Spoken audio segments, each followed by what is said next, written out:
Eh bien, pour cette nouvelle conférence, on accueille Natacha qui va nous parler de stratégie de test et d'offensive. Bonjour.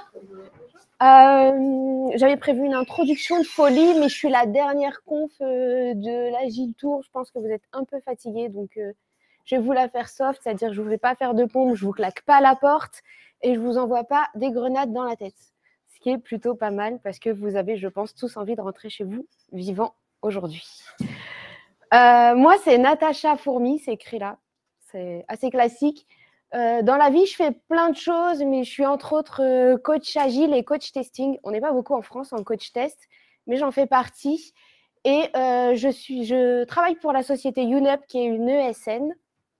Et moi, j'arrive de Nantes. Donc, je suis super contente. J'ai pris le train et je suis venue vous voir à Bordeaux. Et ça faisait... la dernière fois que j'étais venue à Bordeaux, c'était avec mon maillot de bain. Donc là, c'est la première fois que je viens tout habillée. Ça me change. Mais j'arrive de Nantes, mais du coup, on est aussi présent à Rennes, à Lille et à Bordeaux. De fait, on a notre super directrice d'agence qui est là, Caroline. Big up. Voilà, et donc on est une ESN, on intervient chez des clients divers et variés. Pour ma part, je suis intervenue dans des petites structures et des plus grosses structures. Et ce que j'ai pu remarquer et ce qui m'a donné envie de parler de stratégie de test, c'est que parfois, souvent, on ne fait pas de test. Parfois, on en fait, mais surtout, on y va à tête baissée et on ne se pose pas forcément les bonnes questions. Et j'avais envie un peu qu'aujourd'hui, on se pose les bonnes questions. Qui, quoi, comment, où, pourquoi, on fait pas, un peu tout ça. Et voilà. Mes contacts, vous les avez. Et puis, on va aussi remercier surtout nos sponsors parce que c'est grâce à eux qu'on est là aujourd'hui. Pour la petite anecdote, moi, je suis aussi organisatrice de l'Agile Tour Nantes. Et je trouve que c'est vraiment cool à Bordeaux parce que nous, on fait payer l'entrée à Nantes, je vous le dis. Donc, je trouve que, voilà, il faut vraiment remercier nos sponsors parce que c'est grâce à eux si aujourd'hui vous êtes là gratuitement et que nous aussi, on a la possibilité de s'exprimer devant vous. Donc, merci à eux et longue vie à l'Agile Tour Bordeaux. Et si vous venez à Nantes, c'est 25 € la place, mais il n'y en a plus pour cette année. C'est fini. Et c'est la semaine prochaine. Donc, voilà. Je vais faire un peu de théorie parce que stratégie de test, je pense que si on pose la question à 3 personnes, 2 personnes dans la salle, personne n'a vraiment la même définition. Ça dépend souvent des entreprises. Et en fait, ce qu'il faut savoir, c'est qu'on a quand même une théorie qui existe. Et donc, ça ne va pas durer 1 heure, la théorie. C'est le moment un peu rapide. Mais du coup, c'est bien de poser les bases. Est-ce que déjà, tout le monde connaît l'ISTQB de nom? Il y a une question que je n'ai pas posée. Est-ce qu'il y a des gens qui ne sont pas dans l'informatique? Tu fais quoi? Je suis plus sur la partie sales, mais même si je suis dans une ESN aussi. Tu vas quand même pas être en terrain totalement inconnu non plus. Normalement, ça devrait le faire. Ok. Est-ce qu'il y a des PO? Tu es tout seul. Tu vas les représenter. Bon courage. Est-ce qu'il y a des Scrum, coach agile? Ok. Est-ce qu'on a des développeurs? Un peu? Ah oui. Ah ouais, t'es bien, toi. Et est-ce qu'on a des testeurs? Automaticiens de test? Est-ce qu'on a des astronautes? Ouais, j'ai gagné. J'en reviens à ma théorie. Du coup, la politique de test, c'est un bien grand mot. Et là, je vais vous donner la définition de l'ISTQB. L'ISTQB, donc, j'ai vu des noms. L'ISTQB, c'est International Software Testing Qualification Board. C'est l'organisme international qui va standardiser les tests.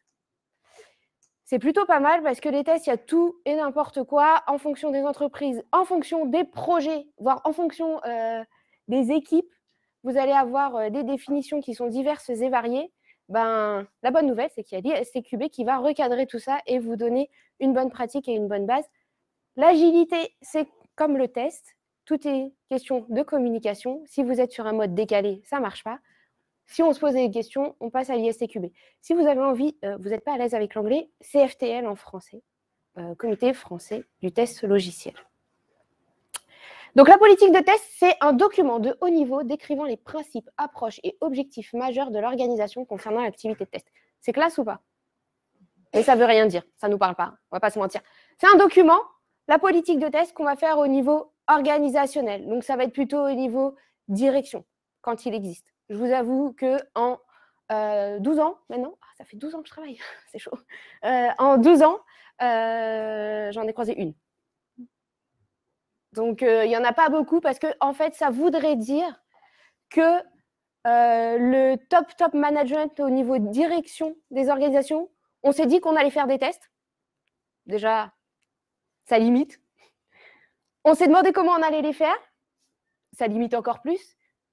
Et du coup, en plus, on a voulu prendre du temps pour écrire les règles de test au sein de notre organisation. On a perdu 99% des entreprises.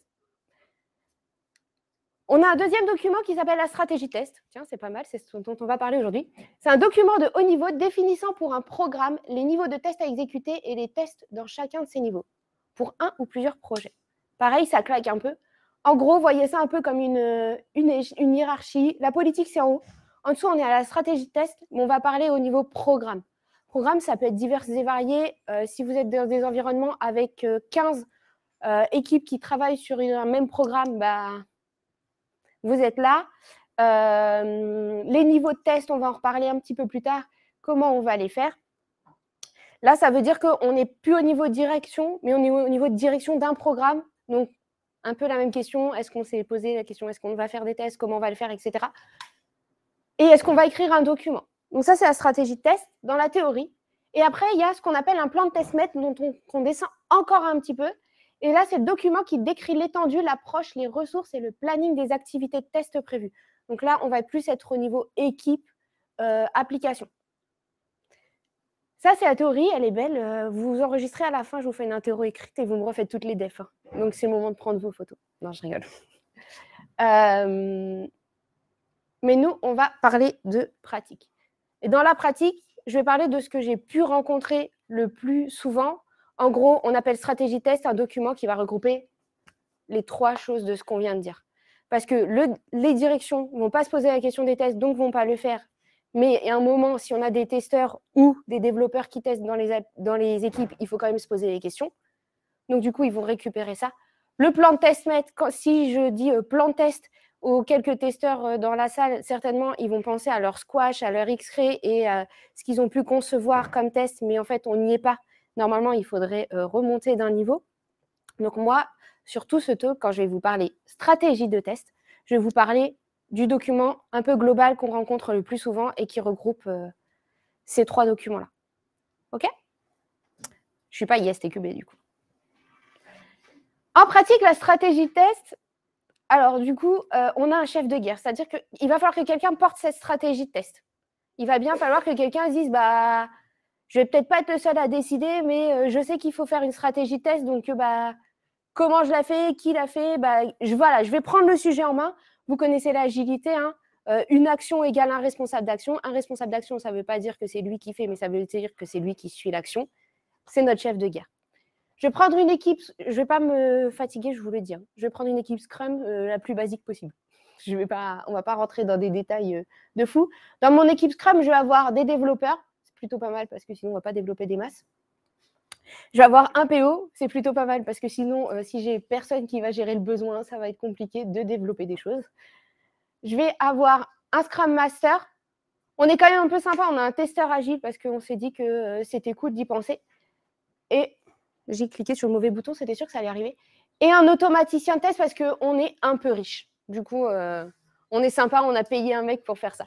Je vous avoue, j'ai une expérience qui est un peu cool parce que moi, j'étais dans une équipe Scrum et j'avais un testeur agile et 2 automaticiens de test à plein temps. Je vous avoue, ça, c'est quand on a un peu d'argent sur le projet et c'est vraiment super cool pour faire plein de choses. Donc, si vous arrivez dans des choses comme ça, c'est plutôt pas mal. À votre avis, qui pourrait être notre chef de guerre sur cette équipe? Qui pourrait prendre en charge la stratégie de test? Ouais. C'est évident pour tout le monde que c'est testeur agile. Tout le monde est OK pour que pour une fois, on va laisser tranquille le Scrum Master ou le PO et que ça ne va pas être leur problème. OK, ça me rassure. C'est plutôt pas mal. Effectivement, ça va être le testeur agile parce que c'est lui l'expert du test. Hein. Le testeur agile, tout le monde a déjà travaillé avec un testeur agile ou pas?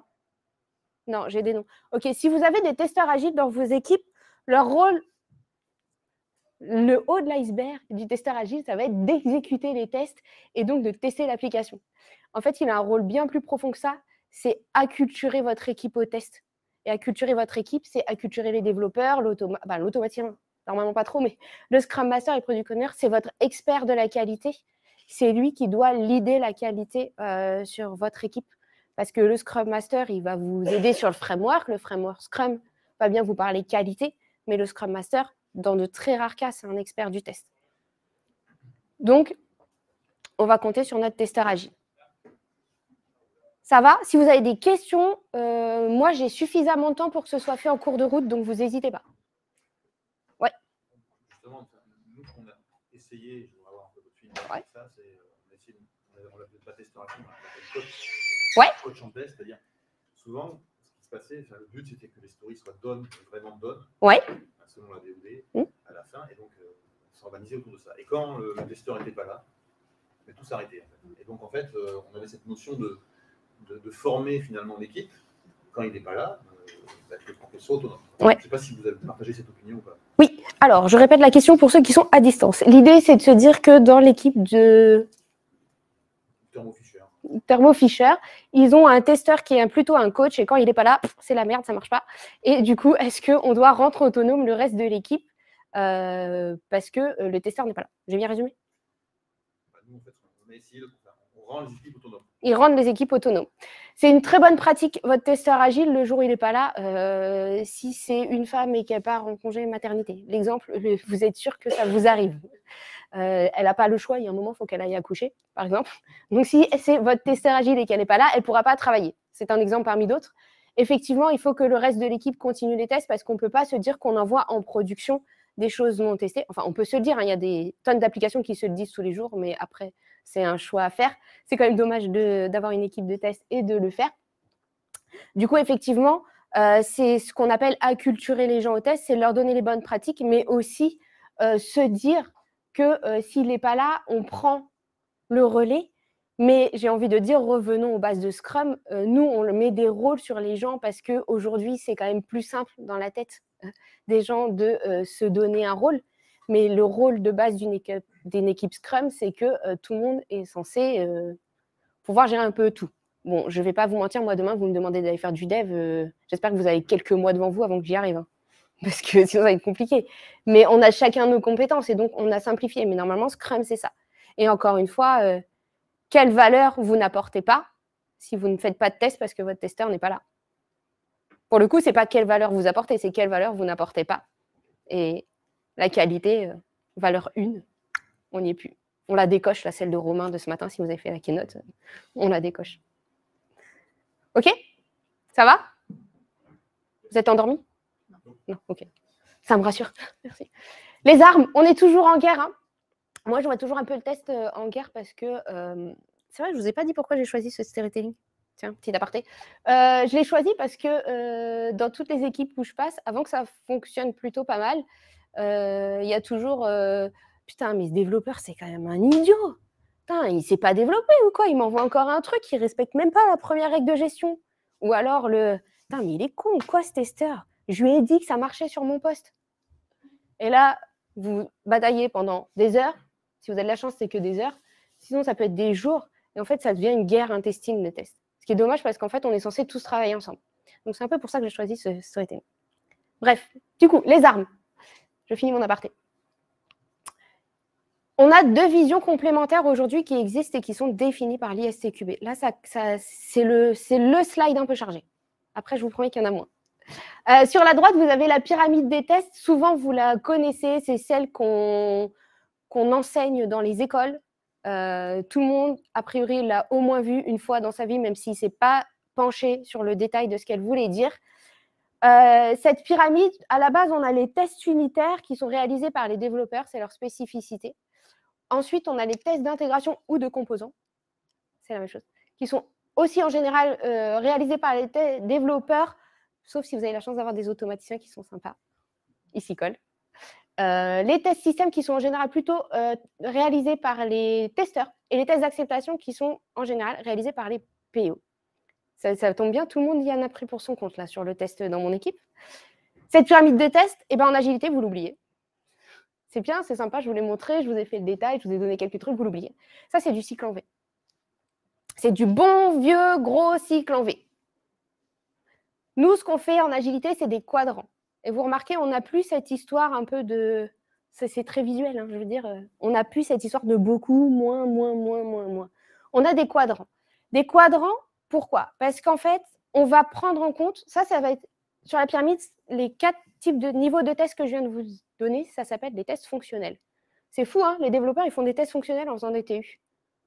C'est ce que le standard dit, en tout cas. Pourtant, si je dis test fonctionnel à la plupart des personnes que je rencontre, on va penser test manuel, test d'IHM. Pas de bol. Test d'API, test fonctionnel. Test unitaire, test fonctionnel. Test d'IHM, test fonctionnel, bien sûr. Requête SQL pour vérifier mon test, toujours test fonctionnel. Donc, c'est un peu biaisé. Et en plus, je ne vous ai pas parlé perf, charge, accessibilité. Vous savez, tous ces petits trucs qui font un peu chier tout le monde. Si on peut ne pas les faire, on ne les fait pas, mais pourtant, c'est quand même super cool de les faire. Eh bien, les quadrants agiles les mettent en place. Et vous allez voir 4 quadrants qui s'appellent très original, Q1, Q2, Q3, Q4. Ils ont fait... C'est des gens qui réfléchissent. Hein. Ils sont certifiés, les gens qui mettent en place ces trucs-là. Donc, le Q1, qui est le quadrant 1, c'est les tests unitaires et les tests de composants. C'est un peu tests unitaires et tests d'intégration, hein, c'est les mêmes. Donc là, désolé pour les devs, ça ne change rien, c'est toujours pour vous. Après, on va voir les tests fonctionnels et les tests de story. Alors déjà, vous voyez, finalement, l'agilité test fonctionnel, elle retire les tests unitaires et les tests de composants. On peut en débattre, hein. C'est un standard. Hein. Je ne suis pas hyper à l'aise avec le fait de se dire que demain, les tests d'intégration ou les tests fonctionnels ou les tests unitaires, ce n'est plus des tests fonctionnels. Mais en tout cas, aujourd'hui, c'est quand même ce que dit le standard, donc bah, on s'y colle.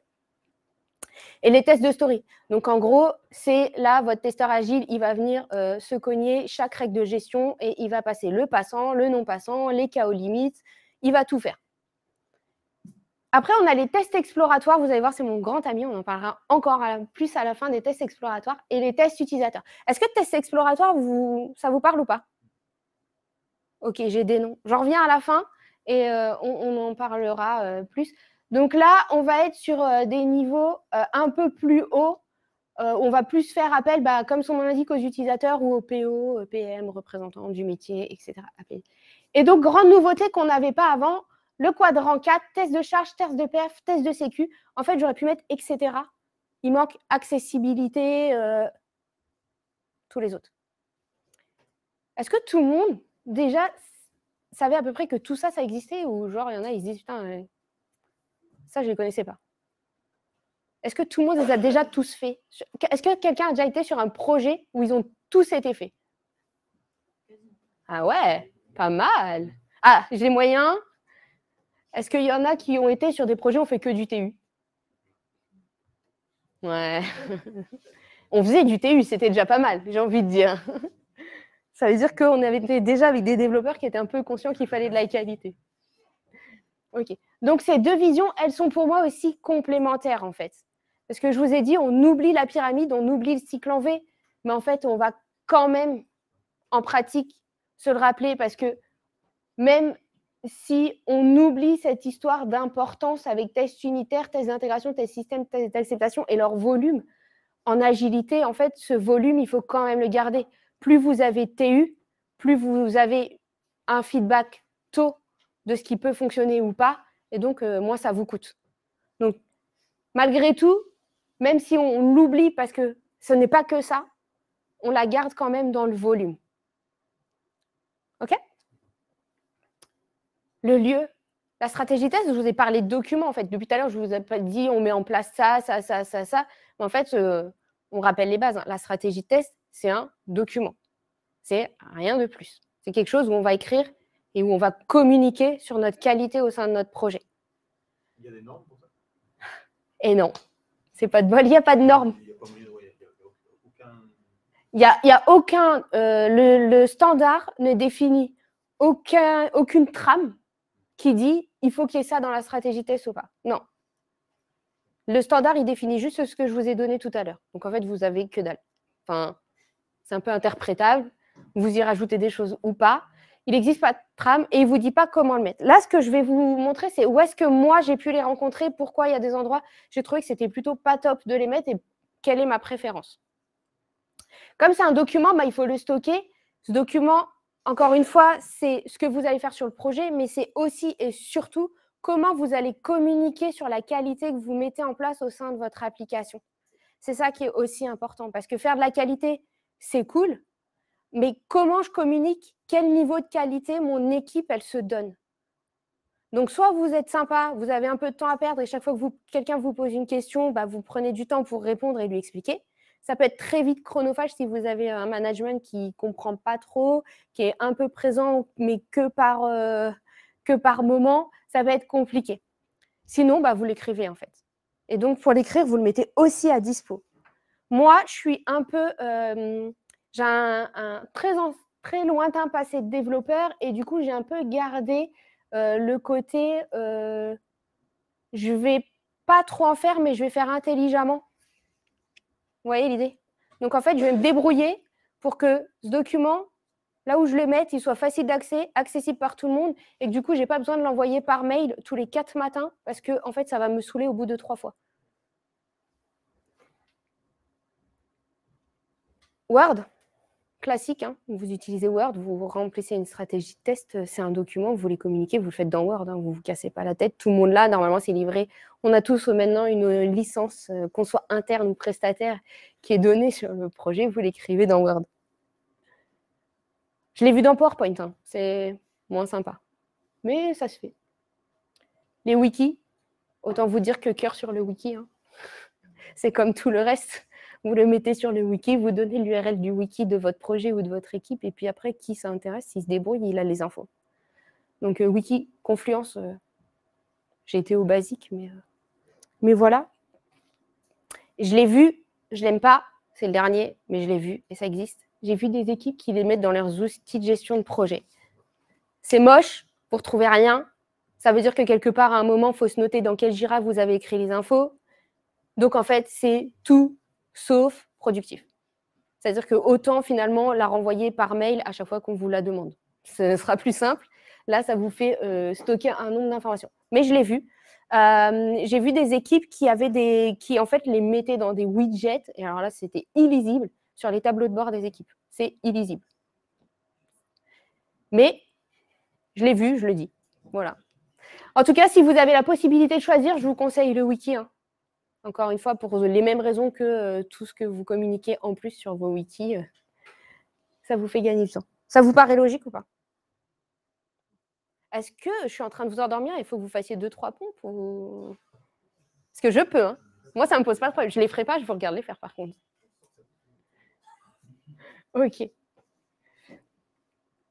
Le plan de bataille. Je vais t'en donner un plan. C'est pas mal d'aller à la guerre, c'est pas mal de savoir qui dirige la guerre, c'est pas mal de savoir comment on se bat, c'est pas mal de savoir où on se bat, mais il faut bien que je dise à quelqu'un à un moment comment je vais le faire. Alors celui-là, il est un peu chargé aussi, c'est pas vrai, je vous ai menti tout à l'heure. Comme tout bon document de projet, on va donner une introduction avec l'objectif du document. C'est une phrase, hein. Qu'est-ce que la stratégie de test? Ce document sert à communiquer sur le niveau de qualité mis au sein du projet Tartampion. Voilà. Périmètre des tests, est-ce que vous avez encore des specs? Est-ce que vous fonctionnez uniquement sur les US? Est-ce que… voilà, c'est écrit sur des serviettes en papier parce que vous faites vos specs au moment du café et que du coup, vous n'avez que ça. Peu importe. Périmètre et documents de référence. Où est-ce que c'est écrit? Où est-ce que je peux retrouver les informations qui vont me permettre de communiquer sur ma stratégie de test?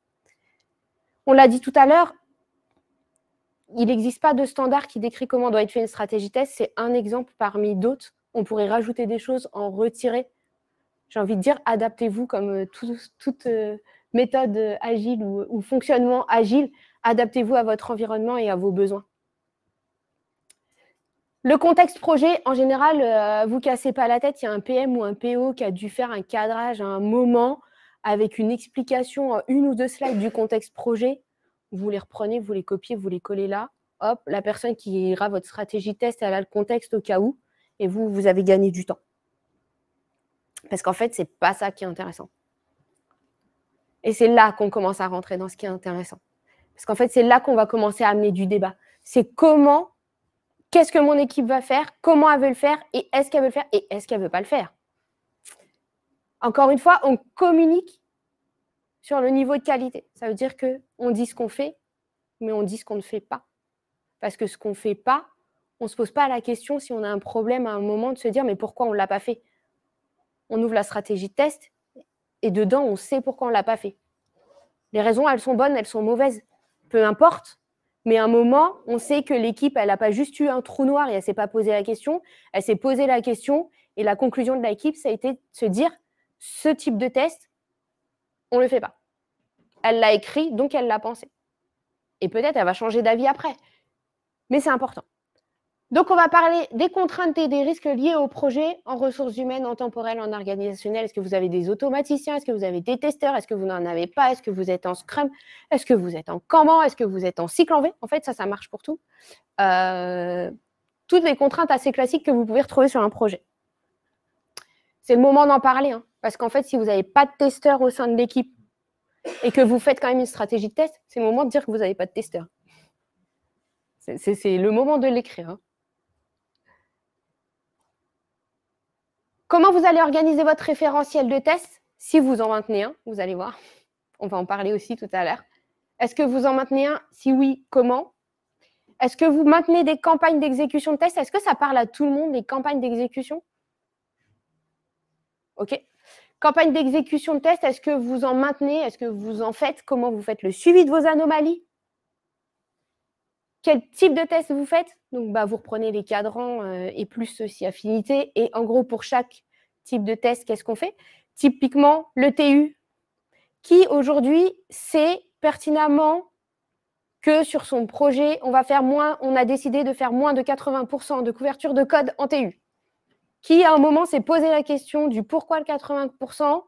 Nous, on est OK pour ne pas faire 80%, ou on est OK pour faire plus de 80%, et pourquoi? Est-ce que tout le monde, un jour, s'est dit, nous, on fait 80% parce que on fait 80%? Parce que c'est ce que tout le monde fait sur la planète. Enfin, c'est ce que tout le monde se dit qu'il va faire sur la planète. C'est ça. C'est le moment, la stratégie test. Et moi, je l'ai vécu là, il n'y a pas plus tard qu'il y a 2 semaines, où j'ai dû expliquer à un directeur de programme qu'on n'allait pas faire 80%, on n'allait pas se mettre comme objectif sur ce lancement de projet 80% de couverture de test. Donc là, il m'a regardé avec des yeux, l'air de dire fin de ta prestation. J'ai eu un petit moment de stress et je lui ai dit non, mais laisse-moi t'expliquer pourquoi. Je lui ai dit 80% de couverture de test, c'est easy. Tout le monde peut le faire. Ça va coûter rien du tout. Les IDE, ils aident de ouf. Mais en fait, est-ce que tu veux 80% de couverture de test ou est-ce que tu veux une couverture de test intelligente? Là, il m'a dit vas-y, tu chipotes encore. Je lui dis non, je chipote pas, c'est vrai. Est-ce que tu veux 80% parce qu'en fait, un jour, un mec a décidé que 80% c'était top et puis tout le monde sur la planète s'est dit waouh, 80% c'est ça qu'il nous faut. Et en fait, comme dans tous les projets, on a des sonars qui remontent, pardon, Solar c'est le nom de mon projet, des sonars qui remontent des couvertures de test de 97%, mais quand on va dans le détail, ça pue. Ou est-ce qu'on se dit, nous, on se décide de faire 20, 30, 40, 60%, ou on ne se donne pas d'objectif de pourcentage, mais on se dit qu'on est intelligent et qu'on fait intelligemment? Ça marche. Encore une fois, je n'ai pas la bonne réponse. Forcément, j'ai mon biais à moi et je biaise votre réflexion. Mais ce qui va être important, c'est qu'est-ce que vous décidez et est-ce que vous vous posez la question? Pareil. Test d'intégration, qu'il est fait, est-ce que votre automaticien test, il est plutôt sympa et il va s'y coller et du coup, les développeurs vont pouvoir moins s'y coller? C'est le moment de se poser la question. Est-ce que vous faites des tests d'accessibilité? On y est tous dedans là depuis quelques temps maintenant. L'accessibilité, gros sujet. Faut être accessible. 2A, 3A, qu'est-ce qu'on fait? On va choper l'amende du gouvernement ou pas? Est-ce qu'il est accessible lui-même sur ses sites? C'est un autre débat. Mais après, on va se dire, OK, on fait des US, on dit qu'on est accessible, les développeurs, ils disent on est accessible, et puis on ne la teste pas, l'accessibilité, et on a un utilisateur qui en a besoin, et ça ne marche pas. Il y en a qui ont déjà fait des tests d'accessibilité? Ouais, les testeurs. Est-ce que vous connaissez des outils qui peuvent vous aider à faire de l'accessibilité si vous n'êtes pas aidé? Parce que... Ouais. Moi, mon préféré, c'est Tanaguru. TANAGURU, c'est un open source, vous l'installez, il vous donne quand même pas mal de trucs en très peu de temps et en peu d'investissement. Sinon, déjà, zoomer sur la page. Ouais, zoomer. Ouais, c'est ça, ces choses-là. Test de perf, test de circuit, test de charge. Perf-charge, la différence, c'est bon pour tout le monde? Ok. Est-ce que si je suis en train de développer une appli qui va avoir de toute façon au maximum 500 utilisateurs, je dois faire de la charge? C'est vous qui voyez. Posez-vous la question. Mais partez pas du principe qu'il faut tout faire ou partez pas du principe qu'il faut rien faire. Posez-vous juste les questions. Et encore une fois, c'est le moment d'écrire ça, on fait et ça, on fait pas.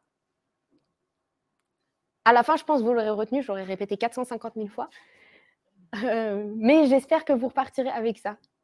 Les environnements utilisés, est-ce que vous êtes dans du gros silotage avec ça, c'est l'environnement pour les TU, ça, c'est l'environnement pour les TI, ça, c'est l'environnement pour les tests des PO, ça, c'est l'environnement de machin. Là, j'ai une pré-prod, là, j'ai une post-prod, là, j'ai... Est-ce que vous êtes dans ces gros trucs-là? Est-ce que vous êtes sur des trucs beaucoup plus simples? J'ai un environnement dev, j'ai un environnement de test, prod, c'est parti. Moi, j'ai fonctionné comme ça, c'est quand même super confort. Je vous l'ai dit, 3 environnements, hop, prod, tout en déploiement continu, hop, c'est génial. Écrivez-les, en tout cas. Et si vous avez plusieurs environnements, quel type de test est fait sur quel environnement et par qui? Pareil, on écrit. On arrive à des trucs pas mal en vrai, je vous le dis. Moi, je prône le moins d'environnements. Parce qu'en fait, faire des environnements qui sont tous ISO les uns des autres, mais juste pour passer différents types de tests dessus, j'avoue, 25 personnes ont essayé de m'expliquer la plus-value. Je comprends pas. Si c'est pas le même niveau de test, il n'y a pas de problème, quoi. Faites-vous... Allez. Si vous avez des automaticiens et que vous mettez des trucs dans les pipelines, faites-vous plaisir, c'est encore mieux. Hein. Si en plus vos tests dans les pipelines bloquent les déploiements, vous êtes au top. Il y en a qui font ça ou pas? Il y en a qui... Ouais, c'est confort. Pas pour les devs, non, ils sont pas super contents. Ah ouais? Ah mais moi, j'ai fait ça pendant 3 ans et les devs étaient vraiment super contents. Et on a vraiment fonctionné comme ça, on fonctionnait jusqu'en prod. Non, ça bloque le déploiement. Ah ouais, nous, on allait comme ça jusqu'en prod et c'était vraiment confort du coup. On a des devs plutôt réfractaires. Ah, dommage. Du coup... Non, c'est que la politique est plutôt de sortir du principe d'avoir un testeur parce qu'en effet, quand il n'est pas là, il se casse la jambe, il n'y a plus rien qui marche, c'est pas le but. Donc le but, c'est plutôt de sortir de ce modèle-là et que tout le monde prenne la qualité de façon collaborative en équipe. Ça crée des petites discussions sur oui, mais à quel moment, qui, Bien sûr. Quoi, donc ça crée des petites discussions là-dessus. Et certains développeurs pour qui le test est une activité à part entière et c'est pas du test, c'est pas du dev, donc ça les intéresse pas. Ok. Donc, dans la salle, on me dit que sur l'équipe, elle avait des tests dans les déploiements, mais que c'était compliqué parce que il n'y avait pas de testeurs et que les développeurs n'avaient pas trop envie de faire du test. J'ai bien résumé? Ouais, c'est ça. Ok. Je t'écoute. J'aurais une question. Comment vous adressez la cohérence globale de toutes ces actions, on pourrait dire entre les différents cadrans de test, ou de tous ces intervenants, ou dans le temps? Alors, justement, j'y reviens juste à la fin. D'accord. La question, c'était comment on adresse la cohérence de tout ça. Et j'y reviens juste après. Je veux juste finir cette slide. Le reporting des tests, est-ce que vous reportez les tests ou pas? C'est un choix. Moi, spoiler, je ne fais pas. Parce que reporter pour reporter, ça ne m'intéresse pas, surtout si personne le lit. C'est juste de la perte de temps, mais c'est des choix à faire et ça dépend de ce que vous mettez dedans. Je ne dis pas que je ne le fais jamais, mais je dis qu'actuellement, là où je suis, ça n'a pas de sens. Et c'est tout. Je vais parler de cohérence. Tout à l'heure, on a parlé du coup de notre chef de guerre, donc notre testeur agile. Et du coup, ça va être lui qui va faire ça. Ou si vous avez la possibilité d'avoir quelqu'un qui est là pour ça, typiquement, en ce moment, je suis en train d'accompagner une équipe juste pour les aider à mettre en place cette stratégie de test. Donc, je mène des actions et des ateliers auprès des différents rôles, déjà, dans un premier temps. Donc, les développeurs, les testeurs, les automaticiens, le management, la direction de programme. Voilà. Savoir quelles sont les attentes de chacun sur les tests. Je les spoil pas, donc je leur explique pas ce que moi, je vais mettre dans la stratégie test. Je leur pose des questions, je fais des ateliers. Voilà. Qu'est-ce que vous attendez des tests? Qu'est-ce que vous voulez? Est-ce que ça vous parle? Et bien évidemment, en fonction du rôle de chacun, les tests, c'est diverses, variées. La direction de programme va me dire, bah, moi, je veux des tests et je veux qu'en prod, j'ai pas de bug. Donc là, je fais un petit peu d'acculturation. Le zéro bug, on n'y est pas. Mais c'est aussi le moment d'en parler et c'est là que ça aide. Et puis, après, je fais une rédaction de la stratégie de test et après, je la présente aux équipes en disant, bah, voilà, en fonction de vos différents échanges, ce qui ressort, voilà les bonnes pratiques. Parfois, il y a des choix. Parfois, c'est assez simple, il n'y a pas de choix à faire. Je veux dire, tout le monde est tombé à peu près d'accord, chacun de son côté, sur la même chose. Et parfois, non. Donc là, je leur dis, il faut faire des choix. Voilà les bonnes pratiques. Voilà dans votre environnement ce qui, à mon sens, fonctionnerait. Et c'est très subjectif parce que déjà, j'ai mis dans votre environnement et à mon sens. Ah, donc, on est vraiment dans le subjectif, mais c'est aussi ça. Et après, c'est comme ça qu'on acquiert une cohérence. Comment cette stratégie va être maintenue une fois que je vais être partie? C'est après mon rôle de faire en sorte justement que quelqu'un au sein de l'équipe se dise, bah voilà, si notre process de test au sein du projet évolue, je pense à faire évoluer ma stratégie de test. Parce qu'en fait, c'est comme tout le reste. C'est comme tous vos process agiles. Si ça évolue parce que ça ne convient pas de problème. On pense juste à le mettre à jour parce que je vous rappelle que si quelqu'un se pose des questions sur la qualité au sein de votre projet, normalement, c'est ce document-là qui regarde. Donc, si vous évoluez vos process mais que vous ne faites pas évoluer votre stratégie, vous avez un décalage sur votre com et ce que vous faites. C'est bon? Oui, vas-y. Juste une remarque, il y a peut-être un risque quand spontanément tout le monde pense être en cohérence. Et là, c'est peut-être justement votre rôle. Ouais, c'est ça. C'est vrai qu'on n'est pas sur des fausses croyances un peu. Exactement. Et souvent, on est sur on n'est pas sur des très mauvaises pratiques, mais on est sur voilà, ce qui nous arrive tous dans notre quotidien. Et j'ai envie de dire, ça marche sur le test, mais je pense que ça marche sur tout. On pense qu'on fait bien et en fait, on est à côté.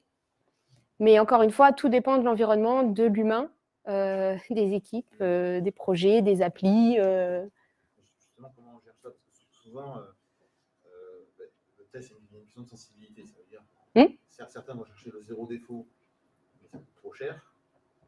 D'autres vont, voilà, ça n'existe pas, le zéro défaut. Non, mais on va essayer. Ouais. Donc, et puis il y a aussi, notamment, il y a ce phénomène-là que j'ai rencontré, et aussi le phénomène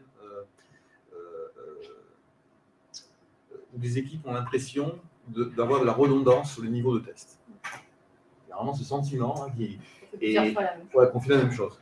Et justement, la question, c'est comment vous gérez ça, quoi. Alors, du coup, moi, ce que je propose souvent, alors la question, c'était comment on gère la redondance de test et le curseur. Si on cherche une qualité code avion, de calcul d'avion, on peut y passer 7 ou 10 fois le temps d'un développement standard. Et justement, comment on règle ce curseur? Et comment on règle le curseur de la qualité? Alors, comment on gère la redondance? Moi, je propose souvent des vies ma vie. Prends 2 heures, va te mettre à côté du testeur et il va te montrer comment il teste. Et en fait, tu vas voir que ce que tu penses être testé la même chose, finalement, tu ne testes pas la même chose. Déjà, tu ne vas pas forcément tester les mêmes données. On connaît, hein, le test automatisé qui passe exactement la même donnée 25 fois à chaque déploiement par jour. On arrive en prod, pété. Dommage, on n'a pas testé la bonne donnée. Mais comme on ne teste que celle qu'on teste, ben, on ne sait pas celui d'à côté. Rien que ça, déjà. On ne teste pas le même environnement. Est-ce qu'on est ISO? Est-ce qu'on n'est pas ISO? Est-ce qu'on est bouchonné? Est-ce qu'on n'est pas bouchonné? Il y a tous ces trucs-là. Et en fait, faites des vies ma vie de 2 heures. Allez voir à côté du testeur, du PO, ce qu'il fait. Et en fait, vous allez vous rendre compte que le test que vous pensez faire être le même n'est pas exactement le même. Et c'est ça qui est important. Forcément, même 2 testeurs ensemble, ils ne vont pas faire exactement le même test parce que chacun a sa sensibilité, chacun a sa connaissance de l'application. Si j'arrive sur un projet, une appli que je démarre, je vais forcément aller moins loin que la personne qui est là depuis 6 mois ou 1 an et qui connaît l'appli comme sa poche. Le curseur, bah, c'est à votre équipe de choisir son curseur. Et là, c'est votre sensibilité humaine. Est-ce que vous mettez plus ou moins de qualité? Forcément, encore une fois, oui, si vous êtes sur une appli qui va être le tableau de bord d'une voiture autonome, c'est plutôt pas mal de mettre le curseur un peu haut, je pense. Ah, mais comment si, au bon endroit ou pas au bon endroit, c'est l'environnement, c'est ultra compliqué, c'est de la sensibilité. Comment savoir qu'on est au bon endroit au niveau du curseur? bah, c'est la gravité de votre projet. On revient à des trucs qui sont au-delà du test, en fait. C'est quel est l'impact de mon application sur le projet. J'ai travaillé pour Pôle emploi. Je peux vous dire que quand vous êtes sur l'application qui va faire le virement des allocs à tout le monde, on va tuer personne. Hein. Vous êtes quand même un peu tendu. Vous êtes un peu tendu, hein, parce qu'une demi-journée d'indispo, à ce moment-là, c'est la guerre dans le pays, concrètement. Donc, on est un peu tendu. Par contre, j'ai travaillé sur des applis où c'était du contrôle de gestion sur des millions de dossiers de gestion qui vont être générés sur une entreprise. On va en contrôler 10. Je ne suis pas trop tendue si mon appli, il y a un petit bug à un moment. Quoi. Je peux me dire qu'on peut reporter un peu le contrôle de gestion si le bug il est ultra grave. Donc après, c'est voilà, quel est le contexte de votre application, qui ça impacte, qu'est-ce que ça impacte. Il y a des sites, hein, on le sait que c'est un peu chaud de les impacter. Pôle emploi, la Sécu, la CAF. On ne parle pas de tout ce qui est embarqué où on rentre dedans et on meurt si forcément c'est un peu tendu. mais voilà, il faut voilà, tout va avec et le test va avec. Ça va? Je termine vite fait parce que je crois que j'ai un peu dépassé. Ah ouais, trop cool. Parce que je voudrais vous parler vraiment de ça parce que c'est des pratiques de test qu'on voit de plus en plus qui me sont chères, que j'essaye vraiment de mettre en place et qui, au-delà de la stratégie de test, même si, du coup, si vous les faites, faites-les apparaître dans vos stratégies de test parce que vous allez voir, je vais créer peut-être un peu de débat, mais c'est aussi le sujet. Mais elles me sont chères parce que je les trouve vraiment bien et au-delà de les mettre dans votre stratégie de test, si un jour vous pouvez les mettre en place dans vos projets, vous verrez, ça peut assez facilement simplifier la vie de pas mal de monde et apporter de la qualité. OK ? No test case, full exploratory testing et pair testing. Ça claque dit comme ça. No test case, ne pas écrire de scénario de test. Vous connaissez tous, hein ? On va faire du test, on va écrire le pas à pas. Je vais cliquer là, alors je dois avoir ça. Et après, je vais cliquer là, et alors je dois avoir ça. Je vais rentrer tel truc dans mon API, et après, ça doit me renvoyer ça. C'est chiant.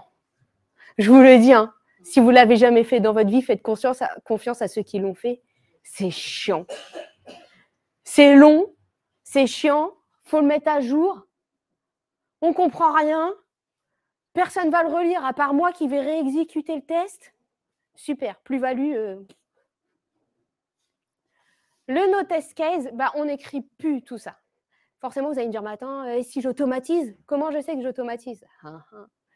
En fait, le no test case, c'est je n'écris pas dans un logiciel de patrimoine de test. Donc, je ne vais pas ouvrir mon squash, aller dans la conception de test et écrire tout ça. Par contre, si je vais développer des tests automatisés, bien évidemment qu'il y a un moment, je vais prendre le cas le plus classique que vous connaissez, on va faire un peu de Gherkin, on va utiliser Cucumber ou autre, ou Cypress, peu importe.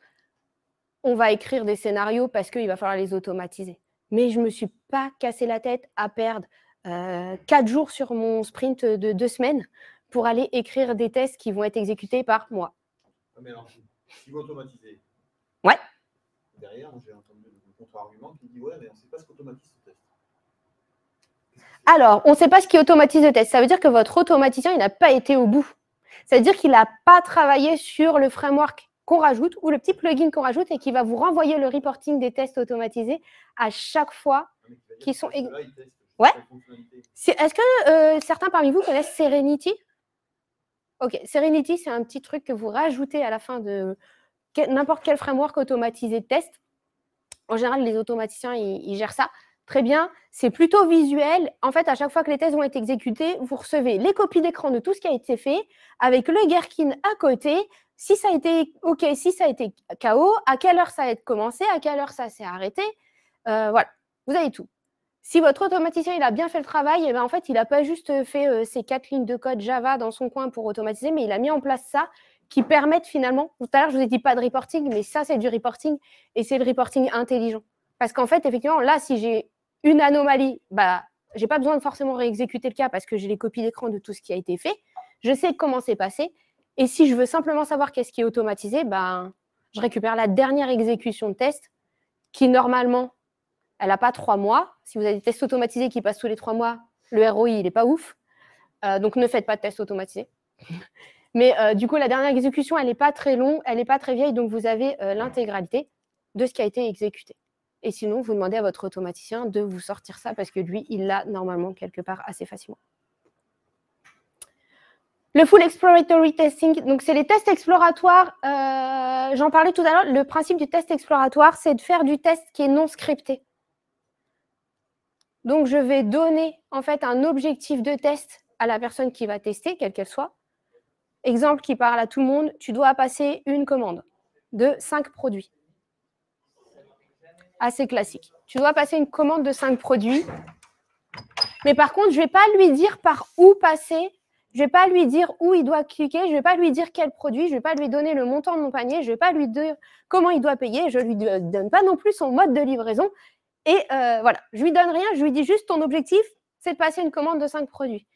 Bah, en fait, vous prenez 2 personnes, 10 personnes, 50 personnes, personne ne va passer le même test.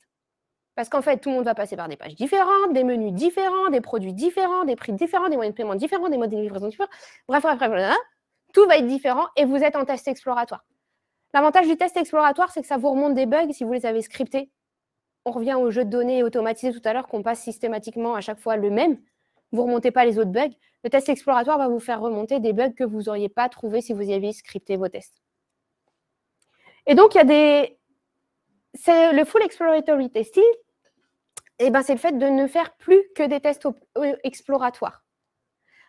Ça marche pas mal en agilité. Ça veut dire que ça rejoint un peu le no test case. En fait, vous ne demandez pas de scripter. Vous avez vos US, vous devez répondre à vos US. Si vous avez un logiciel qui a 10 000 panneaux, ça veut dire quoi? La campagne de test, c'est faire 10 000 tests exploratoires? Alors, on me dit, si j'ai un logiciel qui a 10 000 panneaux, la campagne de test, c'est faire 10 000 tests exploratoires. Oui. À chaque release, on fait ça. Bah, en fait, si vous avez aussi des tests automatisés, après, vous avez aussi certainement des personnes qui connaissent l'application et qui, du coup, vont savoir où ça a plutôt tendance à taper. Et après, on a le pair testing, on en reparlera aussi après. Mais du coup, si vous avez aussi normalement votre testeur qui parle à votre développeur, ce qui est quand même plutôt mieux, on sait à peu près ce qui a été modifié. OK? Oui? Moi, je vous rejoins sur les armes. Par contre, j'ai une question, je vous embête un petit peu. Embêtez-moi. Comment gérer les contraintes de traçabilité ou d'audit que l'on peut trouver dans certaines organisations ou sur certains on peut pas, ouais. Alors, comment on gère les contraintes d'audit ou de traçabilité qu'on peut trouver dans certaines organisations? J'ai une réponse plutôt franche, on ne peut pas. Et du coup, on fait des choix. Je ne dis pas qu'il faut faire ça, je dis que ce sont mes préférés, que ce sont de nouvelles armes. Et que si vous avez la possibilité de le faire, ça vous simplifiera la vie. On se retrouve souvent confronté à des organisations qui, effectivement, demandent de la traçabilité. J'ai envie de dire, soit vous êtes dans une organisation qui n'est pas ouverte à la discussion et vous n'avez pas de choix, vous oubliez. Soit vous avez possibilité d'expliquer et de discuter. Et j'ai envie de dire, la question que je renvoie à l'organisation, c'est quel est le besoin derrière la traçabilité? Audit ISO, mais voilà, du coup, pas le choix. Mais en fait, il n'y a pas de choix, donc il n'y a pas de discussion. Du coup, vous ne pouvez pas faire ça. Ou vous ne pouvez pas faire que ça. Et après, vous avez des outils pas mal qui vous aident, pas mal. Promise. Petit big up. Pour la partie test exploratoire. Mince, pardon. Il y a des produits open source. Je sais que Xavier Caïton a créé un produit qui est open source pour Chrome qui s'appelle FX, qui permet de tracer tout ce que font les personnes en fait en test exploratoire et de mettre sur l'interface par quel chemin ils sont passés pour les autres qui sont en train de faire les mêmes tests. Donc ça permet de voir s'il n'y a pas déjà quelqu'un qui a fait le truc. Moi, je vais aller prendre un chemin que les autres n'ont pas pris. Donc c'est plus pour faire de l'exploratoire tracé. Ça va nous orienter vers des chemins que les autres n'auraient pas pris. Et après, c'est enregistré. Il faut que je répète. Il faut que je répète tout ça. Chaud. Ouais. Et il existe des outils qui vont vous aider à tracer les tests exploratoires qui ont été réalisés pour que les autres puissent les vérifier et du coup faire un autre test exploratoire. Bon résumé? Bon résumé. Merci. Le pair testing, j'en parle rapidement. Vous connaissez tous normalement au moins le pair programming. Bah, le pair testing, même chose. C'est-à-dire qu'on teste à deux, même combat, hein, on ne sait pas emballer encore une fois. à deux, mais du coup, souvent le pair programming, bah, c'est 2 développeurs, parce que moi, si je veux faire du pair programming avec un développeur, je peux vous dire que le pair, on n'y est pas vraiment. Il va être tout seul, hein. Je peux lui apporter le café, le goûter, lui faire une petite blague de temps en temps, tout ça, mais ça ira pas beaucoup plus loin. Par contre, pour le pair testing, vous pouvez faire 2 testeurs, un développeur, un PO, un développeur, un PO, un utilisateur. Allez-y, faites-vous plaisir, plus il y en a, mieux on se porte. L'avantage du pair testing, vous avez votre développeur qui vous livre son US, sa feature, peu importe, appelez-la comme vous voulez, selon votre organisation. Et il la livre sur l'environnement, ça déploie, ça nous passe nos X tests automatisés. Le déploiement, il n'a pas planté. Ouais, on est content déjà, c'est cool. Il est plutôt confiant. Et bah là, souvent, ce qui va se passer, c'est que ça va passer le ticket Jira dans la case attester. Et puis, bon, bah, peut-être, si on a du bol, le testeur, il est un peu dispo tout de suite ou dans 2 heures, ou peut-être demain, ou peut-être la semaine prochaine, qui sait. Parce qu'en plus, il est partagé entre 3 équipes. Et du coup, bah, il vous fera les tests et puis peut-être avant la fin du sprint, il vous dira ça va ou ça va pas. Et vous avez pris 1 minute, il me reste, il faut que je me dépêche. Vous avez pris dans la tête. Vous faites du pair testing, on déploie nos tests automatisés dans le pipeline, ils sont passés, on n'est pas bloqué, ouh, toujours, c'est cool. Je suis mon développeur, je me lève de ma chaise ou j'appelle mon collègue testeur parce que bah, on n'habite pas ensemble. Dommage. Ou pas, je ne sais pas, ça dépend. C'est vous qui voyez vos collègues. Je lui dis, c'est déployé, est-ce que tu aurais 15 minutes devant toi pour qu'on fasse les premiers tests ensemble?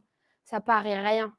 Ces 15 minutes, ils peuvent vous sauver la vie. Parce qu'en fait, vous allez faire un partage écran, vous allez être à côté. Il va tester les premiers cas, il ne va pas aller très loin, mais les premiers cas, bah déjà, il va vous dire, vas-y, c'est bon, je suis confiant, ça devrait passer. Par contre, pas de bol, sur ces 15 minutes, il en a 3 bloquantes. C'est moche. Mais sauf qu'en fait, vous venez de gagner 2 semaines. Parce qu'en fait, il vous l'a dit, il ne va peut-être pas ouvrir le ticket Jira parce qu'en fait, on est en équipe ensemble et que le Don, il est bien après nous, donc on s'en fout d'avoir le ticket Jira. On n'a pas forcément besoin de le tracer. Ce qu'on a besoin, c'est que ce soit corrigé pour être testé, pour être déployé. Bah, du coup, vous êtes développeur, vous reprenez. Vous, en plus, ça tombe bien, vous venez de faire le dev, donc c'est plutôt frais dans votre esprit. Vous savez à peu près où c'est, voire vous savez déjà comment corriger. Vous avez gagné 2 semaines. Pair testing, je vous le conseille vraiment. Et là, pas besoin de traçabilité ou d'audit ou de normes ISO ou quoi que ce soit. Là, vous gagnez juste de l'efficacité. Je vais terminer parce que j'aime bien et que ça me fait toujours marrer. Ceux qui aiment la paix doivent apprendre à s'organiser aussi efficacement que ceux qui aiment la guerre. Et c'est tout le principe d'une stratégie test. C'est communiquer, je vous l'ai dit, mais c'est s'organiser autour de la qualité du projet et du niveau de qualité qu'on veut y donner. Et du coup, en parallèle. Martin Luther King, paix à lui. J'ai terminé. J'espère que vous avez passé un bon moment avec moi. Et que ça vous a plu. On n'a plus de temps pour les questions, mais je serai au forum si vous souhaitez débattre.